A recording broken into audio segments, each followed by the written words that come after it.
মুখ বধির দিব্যাঙ্গ মেধাবী ছাত্রী তাসলিমা আক্তার পড়াশোনায় বরাবরই আগ্রহী ও মেধাবী হওয়া সত্ত্বেও আর্থিক অনটনের কারণে উচ্চশিক্ষার স্বপ্ন আজ অনিশ্চয়তার মুখে।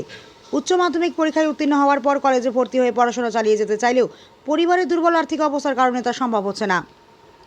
জম্পুইজলা এলাকার বাসিন্দা তাসলিমা ভবিষ্যতে প্রতিষ্ঠিত হয়ে সমাজের জন্য কাজ করার স্বপ্ন দেখেন, কিন্তু সংসারের অভাব অনটন সেই স্বপ্ন পূরণের পথে বড় বাধা হয়ে দাঁড়িয়েছে।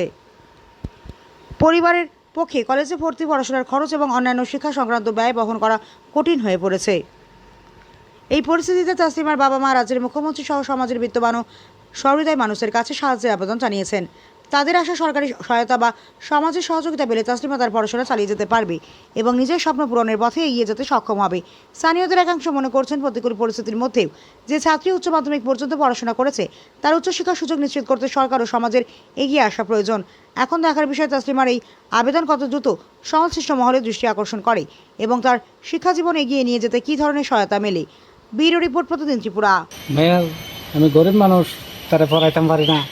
মাধ্যমিক রেজাল্ট করছে, ভালো রেজাল্ট। তারপর এখন 12 পাস করছে, কোন কলেজে যাওয়ান লাগে। আমি তো কলেজও কেমনে যাই, আমি খাইয়েই বাঁচতে পারি না।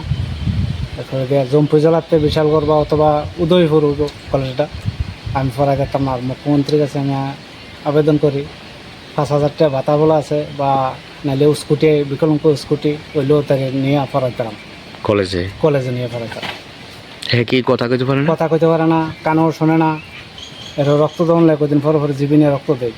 অসুস্থ না? অসুস্থ, কিন্তু এ পড়তে চায়। পড়তে চায়, ভালো রেজাল্ট করতে চায়, পড়তে চায়। আমি পড়াইতে পারতাম না, আমি তো বাদ খেয়ে বাঁচি না, গরিব মানুষ আমি। নাম কি আপনার মেয়ে? তাসলিমা আক্তার। হ্যাঁ, মাধ্যমিকও কি শুনলাম ভালো রেজাল্ট ভালো করছে? রেজাল্ট করছে। কোন স্কুলতে দিছে? প্রবন্ধনগর স্কুল, প্রবন্ধনগরের টপ হয়েছে বলে। হ্যাঁ, টপ।